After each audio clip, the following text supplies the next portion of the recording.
Já quero trazer o primeiro tema para o nosso debate aqui do 3 em 1. O presidente Lula vai viajar para Cuba no próximo dia 15. Ele cumpre a agenda no país caribenho antes de seguir... Vamos aqui na fechada, gente. Antes de seguir para Nova York, onde participa da Assembleia Geral da ONU. Em Havana, Lula participa de uma agenda do chamado Grupo G7, aquele que congrega os países em desenvolvimento. Agora, essa será a segunda agenda bilateral entre Lula e o presidente cubano Miguel Díaz-Canel. Em junho, os dois se reuniram em Paris, o que foi celebrado por Lula como uma retomada do diálogo com Cuba, abandonado nos últimos anos pelo governo anterior. Eu gostaria de saber a análise de vocês sobre a necessidade desse encontro, o que ela pode trazer na contramão para o Brasil e quais são os riscos ou ganhos políticos de se ter uma reunião com o presidente cubano, Gustavo Segré.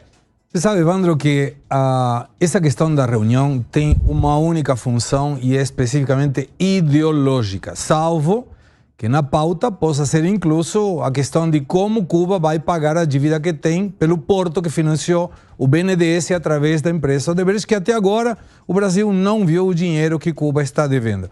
Mas talvez seja para organizar, como gostam de fazer eventos, e foi dito no Foro de São Paulo que no ano que vem é o aniversário, 65 aniversário do sucesso, segundo os participantes do Foro de São Paulo, da Revolução Cubana. E é um sucesso tão grande que antes da Revolução Cubana, em Cuba, o PIB per capita era 11.300 dólares. Para ter uma ideia, hoje no Brasil é 7.544. Quando a gente avalia um pouquinho mais, Cuba foi o primeiro país, depois dos Estados Unidos, a receber o automóvel na América.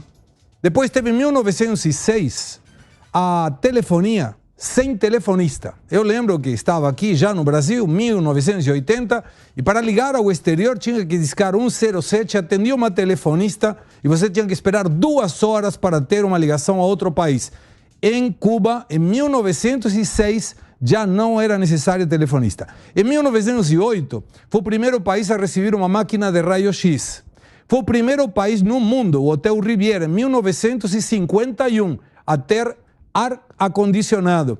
E Havana, nessa época, tinha mais cinemas que Paris e Nova York juntas. E a partir de aí, hoje, o sucesso da Revolução Cubana coloca que o PIB per capita de Cuba é somente melhor que Haiti, que tem problemas políticos, geográficos e de todo estilo. Então deve ser que se juntam aí com Díaz-Canel para comemorar o sucesso da 65 aniversário da Revolução Comunista. Piperno, você analisa da mesma forma que Segré, seria essa comemoração ao que Cuba não fez depois de muitos anos? Boa tarde mais uma vez a todos. Bom, eu não sei de fato o que o presidente da República vai fazer lá, até porque essa agenda não é muito conhecida. Eu acho até que é uma viagem desnecessária. Agora o Segré foi muito rigoroso, por exemplo, com o PIB brasileiro. Passou, Segré, um pouquinho de 10 mil dólares. O PIB per capita? Será? Então deve ser mérito do Banco Central. O ano passado foi em torno de... mas aí que está o negócio. É que o seu cálculo, ele cai numa volatilidade que realmente é justificável, porque a cotação do dólar, ela variou muito. Então hoje, por exemplo, o dólar valendo menos, ele volta a ser aí em torno de 11 mil. Mas naquele momento, com o dólar 40 e tal, realmente baixou bastante.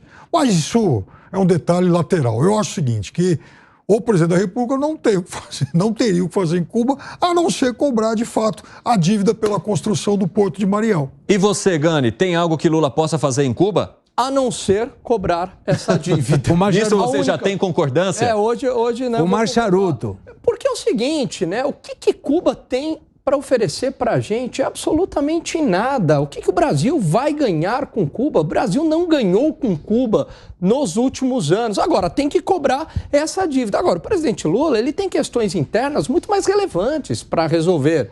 Por exemplo, uma reforma ministerial.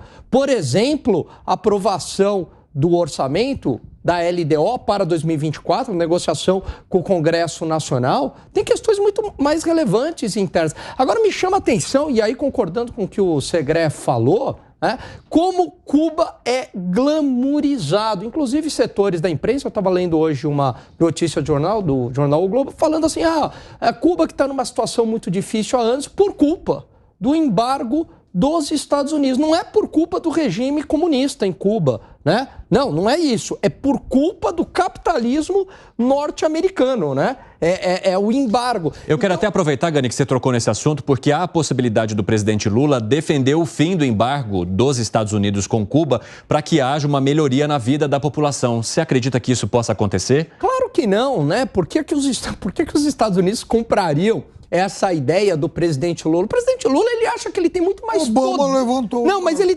acha que Obama, ele é uma por exemplo, mexeu espécie, nisso. ele é uma espécie, né, de novo Gandhi, Nelson Mandela, um grande líder mundial que vai negociar. Ele adora ter esse protagonismo. E você acha que ele não tem? Não tem esse Se autopercebe. Ele se autopercebe. É de uma vaidade. Piperno, você acha que Lula não tem esse protagonismo que ele assume nesse momento, principalmente em relação à comunidade internacional?